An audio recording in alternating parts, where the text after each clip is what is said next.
구독자 여러분 안녕하세요. 무지개건강 박쌤입니다. 건강한 한 주 보내셨죠? 제철 음식 좀 드셨는가요? 노상 사실은 걱정입니다. 세상이 너무 먹을 것도 마땅치가 않고 근래에는 이제 예전에 공부했던 그걸 바탕으로 여러 가지를 생각을 해보니까 지금 이제 무엇을 먹을까가 중요한 것 같지도 않고요. 이제 건강한 살아있는 음식이 없다라는 생각이 자꾸 드니까 과연 무엇을 먹어야 건강해질까라는 생각들을 해봅니다.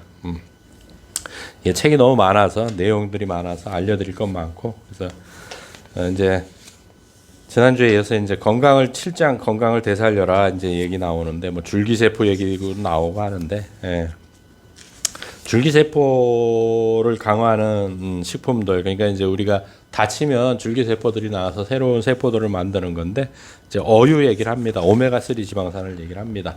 또 오징어 먹물 같은 경우는 사실은 친구들하고 술 한잔 먹을 때 오징어 먹물 먹긴 했었는데 이것도 상당히 혈관 신생을 억제하는데 좋은 거라고 강황도 굉장히 또 좋고요. 이런 아까 말씀드렸죠.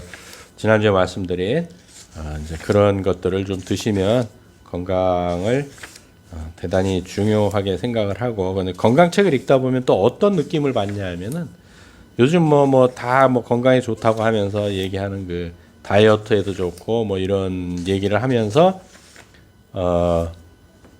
지중해식 식단을 자꾸 얘기를 하고 그걸 먹으면 다 건강해질 것 같이 얘기하는데 그것도 사실은 이제 좀 생각을 해봐야 되지 않을까라는 생각을 한 번씩 해봅니다. 이제 왜냐하면 올리브유가 그렇게 좋고 그게 나쁘다는 의미가 아니고요. 만약에 그게 전 인류가 다 먹어야 된다고 한다면 지중해에서만 날 것이 아니고 아마 전 지구에 다 나지 않았을까. 그럼 왜 우리 조상들은 올리브유를 안 먹었을까? 결국은 이제 우리는 신토부리를 얘기를 하면서 서양 영양학의 영향을 자꾸 받아서 서양 학자들이 영양학자들이 하는 얘기들이 좋다고 쫓아가는 경향이 있는데 개인적으로는 상당히 좀 안타깝게 생각을 합니다. 저는 개인적으로. 그래서 이제 8장을 보게 되면 내부 생태계를 활성화하라 그래서 234페이지에 곧 엄마가 될 사람들은 자기가 먹는 음식이 두 사람 몫이라는 사실을 인식한다면 뱃속의 태아를 생각해서 틀림없이 음식을 가려 먹을 것이다. 그런데 실은 임신한 사람들만이 아니라 우리 모두가 먹는 음식을 신중히 선택해야 한다. 우리가 먹는 음식은 무려 39조 마리나 되는 생명체를 위한 것이기 때문이다. 39조라는 숫자는 바로 인체의 마이크로바이옴을 구성하는 박테리아의 개체수다. 잘 관리된 장 박테리아의 집단은 암이나 당뇨 같은 병을 물리치는 힘을 키우고 상처 치유력을 높이고 심지어 더 사교성 있는 성격으로 만드는 화학물질을 방출하는 신호를 뇌에 보내기도 한다. 정말 중요한 것이 진짜 마이크로바이옴입니다. 그래서 아커만시아 뮤시니필라라는 장 박테리아 얘기도 나오고 하는데 이렇게 어려운 얘기들은 다 필요 없고요. 몸에 이로운 박테리아가 들어있는 식품 해가지고 요거 몇 가지만 아시면 돼요. 이제 사우어크라우트인데 이건 이제 독일식 김치입니다. 독일식 김치. 또 한국의 김치 여기 아주 자세히 나와 있습니다. 김치는 아주 페이지도 굉장히 많이 차지해요. 네. 파오차이 중국의 전통 발효 채소요. 또 치즈도 건강한 치즈를 먹어야 되는 거죠, 사실은. 또 요구르트, 발효빵 이런 것들을 먹게 되면 우리 이제 마이크로바이옴에 도움이 된다는 거죠. 결국 다 식이섬유고 바로 식품들인 겁니다. 또 이제 마이크로바이옴에 좋은 영향을 끼치는 식품 하면 이제 원칙들이 있는데 첫 번째가 이제 자연식품을 통해 식이섬유를 충분히 섭취한다. 왜냐하면 식이섬유 자체가 이제 마이크로바이옴의 먹이가 되는 거거든요. 예전식으로 표현하면 유익균의 먹이가 되는 게 식이섬유예요. 그러니까 많이 드셔야 되는 거죠. 원칙 두 번째는 동물성 단백질을 덜 먹는다. 고기를 덜 먹어야 돼요. 되게 슬픈 게 그거거든요. 명절 때도 동네 고깃집은 빈자리가 없어요. 왜 이렇게 고기를 못 먹어서 한이 든 분들만 있는 건지 좀 그래요. 지금 한국인들은 고기를 못 먹는 사람들이 아니거든요. 세 번째 원칙은 신선한 자연식품을 더 많이 먹고 가공식품은 덜 먹는다. 가공식품을 먹지 말아라는 얘기는 아니거든요. 그 사실 가공식품 안 먹으면 뭐가 있어요? 이번에 이제 저쪽에서 강의를 하면서 어떤 질문을 받았는데 뭐 치즈였나? 뭐 하여간 그런 버터, 깃버터? 그게 뭐냐고 했는데 사실 깃버터에 대해서는 제가 들어본 적이 없었거든요. 책을 통해서도 본 적이 없었는데 그래서 질문을 받고 답을 못했어요. 답을 못하고 이제 깃버터가 뭐냐고 물어봤더니 이제 뭐를 버터에서 뭐를 제외시키고 뭐 이렇게 하고 이제 책을 찾아가지고 이제 깃버터에 대해서 조금 공부를 해가지고 이제 알려드렸었는데 버터는 좋습니다. 그러니까 뭐 나쁘다는 의미가 아니고요. 깃버터에서는 뭐 수분하고 뭐를 제외시켰어요. 그래서 순지방만을 이제 만든 건데 결국 그것도 우리는 천연식품이라고 생각할지 모르지만 제 개인적인 입장에서는 가공을 거쳤기 때문에 가공식품이라고 봅니다. 가공식품은 줄여야죠. 그래서 마이크로바이옴에 유익한 식품들 해가지고 이제 나오는 게 통호밀빵, 키위. 이 키위 생각하면 진짜 열받아요, 그죠?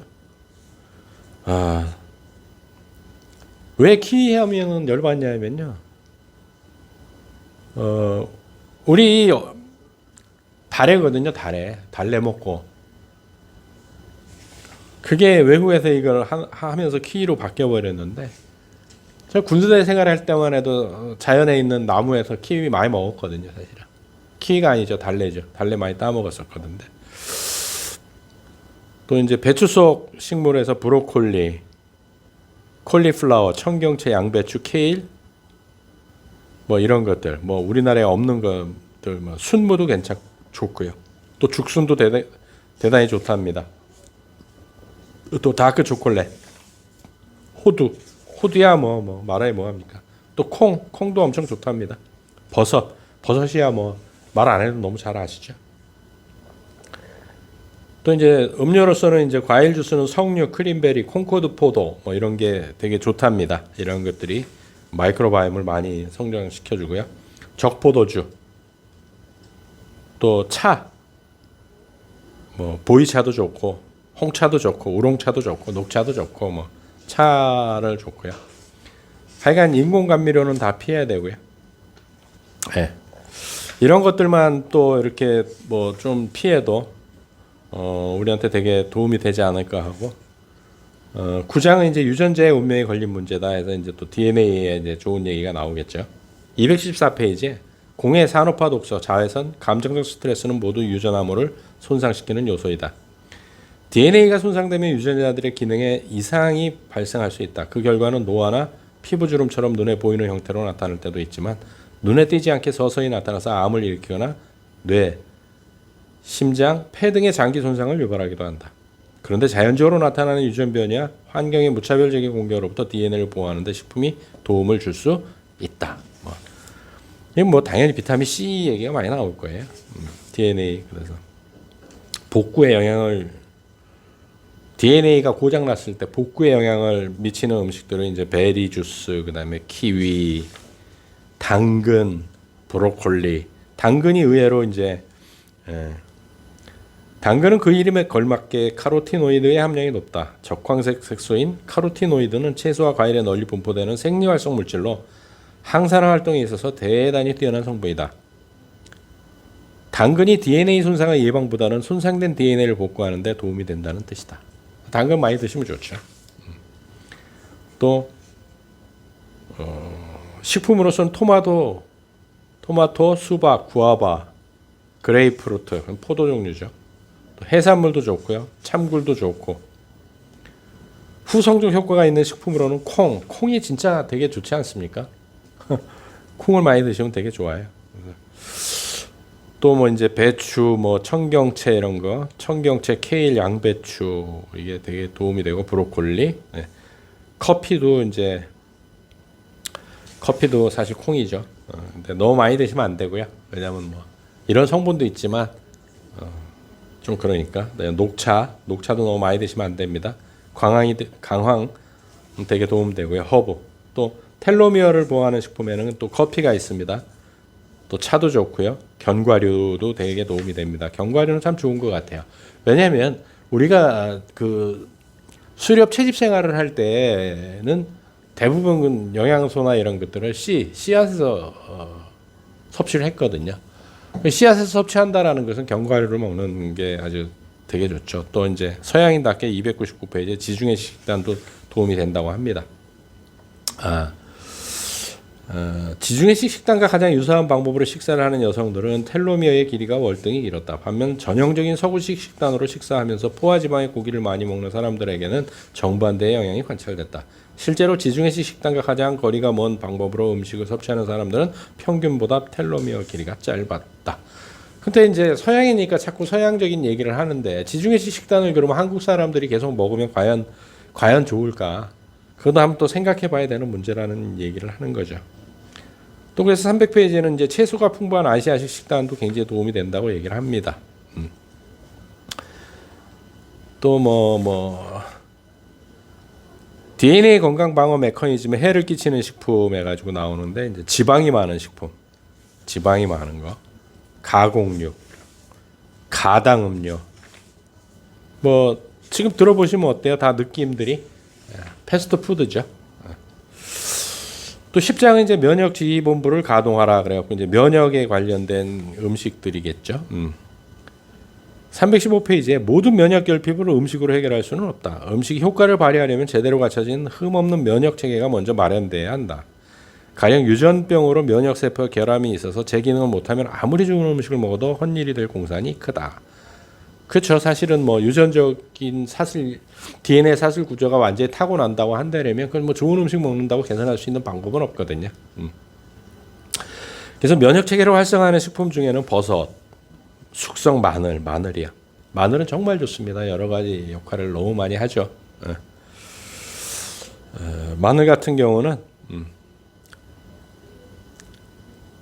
마늘을 먹은 사람들의 T세포는 플라세보를 복용한 사람들의 T세포보다 에너지가 막강하고 세포 복제 속도도 8배나 빨랐다. 또 NK세포에도 효과가 있어서 숙성 마늘을 먹은 사람들의 NK세포는 플라세보를 먹은 사람들에 비해 30% 이상 더 활성화됐다라고 합니다.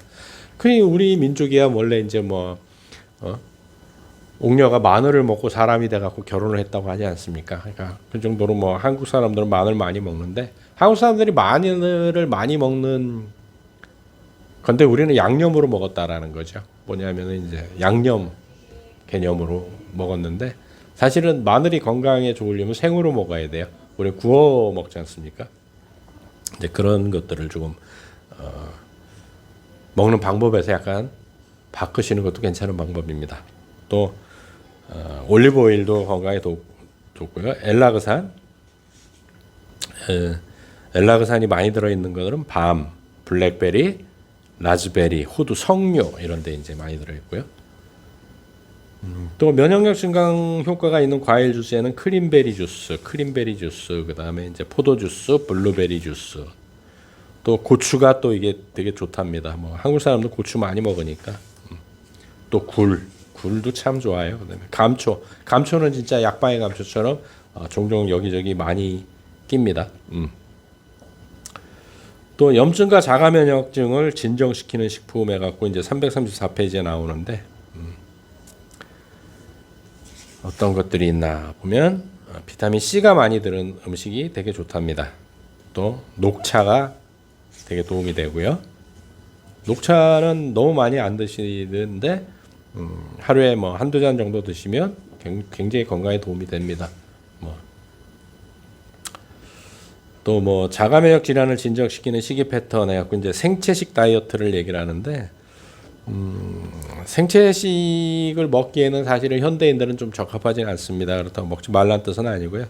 조금씩 먹어주면 간식으로 먹어주면 뭐 나쁘진 않습니다. 그래서 생채식 식단에 포함된 식품들은 아몬드 버터, 사과, 아보카도, 바나나, 비트, 블루베리, 당근, 캐슈, 콜리플라워, 또 발효식품들 아까 얘기한 뭐 사우어크라우트나 또 뭐 우리의 김치 이런 것들, 무화과, 바늘, 수수, 적양배추, 김이나 미역, 참깨, 싹, 그러니까 싹으로 나오는 거니까 이제 숙주나물이나 콩나물 뭐 이런 거요.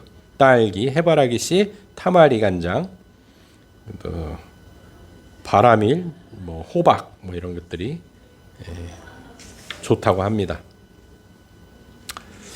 또 이제 하려면 채소는 많고 단백질은 적은 식품 뭐 이런 걸 먹으면 되게 도움이 된답니다. 단백질에 대해서 한 말씀 드리고 싶으면 서양의 영양학이 단백질을 너무 귀중하게 생각을 해서 단백질을 많이 먹으라고 하는데 그런 것들이 사실은 지금 현대인들의 많은 건강에 영향을 미쳤다라고 저는 개인적으로 생각을 하거든요.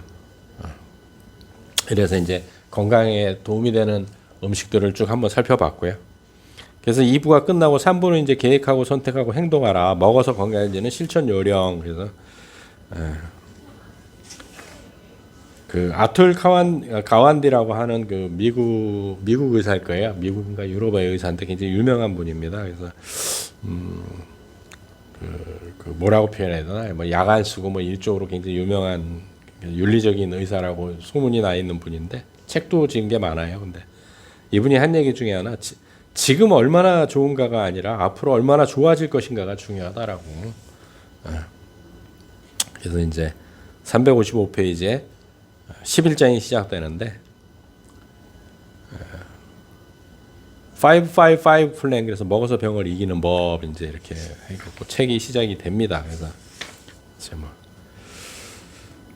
뭐 이제 삶은 늘 이제 완벽하지만은 않다라고 359페이지에 나오면서 몸에 좋은 음식을 골라 먹으면 물론 건강에 도움이 되지만 살다 보면 그런 좋은 음식을 골라 먹기가 힘들거나 아예 불가능한 상황도 생긴다.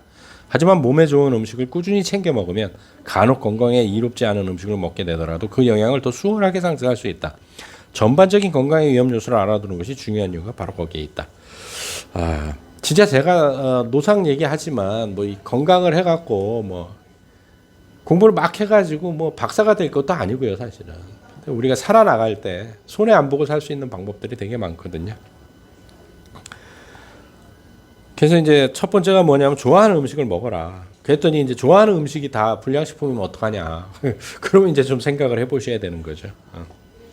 360페이지에 이제 자신만의 지침을 만든다 이렇게 얘기가 돼가지고 이제 5가지 555 중에 하나가 좋아하는 음식을 먹어라가 이게 이제 하나가 들어가는 거거든요. 이제 자신만의 지침을 만든다 해서 모든 사람에게 두루 적용되는 건강 처방은 없다는 것이 내 기본적인 철학이다. 이게 정답입니다. 왜냐하면 유전자도 틀리고 먹고 살아나온 방식도 다 틀리기 때문에 어떤 특정한 것이 어떤 사람한테는 도움이 돼도 나한테 도움된다는 보장은 꼭 없는 거거든요. 도움 안 된다는 보장도 없지만 도움된다는 보장도 없는 거예요. 그래서 모든 사람에게 두루 적용되는 건강 처방은 없다는 것이 진짜 맞는 말입니다. 미래에는 환자 진료가 고도로 개별화될 것이라는 사실을 의사들이라면 누구든 알고 있다. 의료는 일률적인 적용 방식에서 벗어나 환자 개인의 신체적 조건, 심지어 세포 유전자까지 조건과 의견을 중시하는 쪽으로 전환되고 있다. 앞으로의 목표는 각 환자의 체질과 증상에 맞는 최선의 치료 방법의 생활 방식의 변화를 결합하는 방식이 될 것이다. 결국 생활 방식이라는 거죠. 그래서 이제 555가 이제 뭐 삶은 늘 완벽하지만은 않다. 그러니까 뭐 가끔 나쁜 것도 먹어도 괜찮다. 대신 좋은 걸 먹어 놓으면 좋아하는 음식을 먹어라. 또 세 번째가 자신만의 지침을 만들어라. 그다음에 내가 선택한 걸 지속 가능하게 할 수 있게 만들고 융통성이 있어야 된다라는 얘기인 거죠. 그래서 이제 555 플랜이 뭐냐면 5라는 숫자는 건강을 위해 실천해야 할 행동 방침들을 상징한다라고 되어 있습니다. 그래서 이제 첫 번째 5는 5가지 건강 방어 체계에 도움이 되는, 두 번째 5는 5가지 건강식품을 선택해서, 마지막 5는 매일 5번에 걸쳐서 먹는다. 소식을 하라는 얘기죠. 그래서 앞에서 말씀드린 그 5가지, 뭐 신생혈관부터 면역까지 이런 것들을 설정해서 먹으라는 얘기인 거예요. 뭐 그런 뭐 이런 것도 특히 뭐 아시면 좋긴 하고 아까 말씀드린 대로 그거를 이제 하면 좋은 거죠. 383페이지에 이런 얘기가 있어요. 가능하면 혼자서 식사하는 횟수를 최대한 줄이자. 인간은 사회적인 동물이어서 보통 다른 사람들과 함께할 때 더 즐겁게 먹게 된다. 수렵지 생활을 하던 인류조차 획득한 소중한 식량을 각자가 속한 공동체에 나눠 먹었다. 많은 문화권에서 무리를 이루어 식사를 하는 관습은 더 많은 종류와 양의 식량을 요리해서 먹기 때문에 모든 구성원이 더 다양한 식품을 섭취할 수 있는 기회가 됐다. 음식을 함께 나눠 먹다 보면 보통 요리도 함께 했다. 직접 요리를 하면 준비한 음식에 대해 감사하는 마음을 갖고 몸속에 집어넣는 식재료들과 좀 더 긴밀함을 느끼게 된다. 근데 사실은 지금 이제 뭐 우리나라는 그 전통이 아직도 남아 있지 않습니까? 여러 이렇게 같이 먹는 것들이. 근데 서양인들은 이렇게 얘기를 하면서도 어떻게 돼요? 각자 접시에서 나눠 먹는 개념이 별로 없죠. 그러니까 더불어 사는 겁니다. 더불어 사니까 특히 대한민국은 아직 뭐 이런 거 걱정 안 하셔도 되는데 평상시에 꾸준히 건강 관리를 해놓으면 가끔 내가 먹고 싶은 게 불량식품이라도 드시면 많이 상쇄할 수 있다라는 거에 깊은 방점을 찍으면서 또 건강한 한 줄 보내기를 기원드립니다. 다음 주에 뵙겠습니다.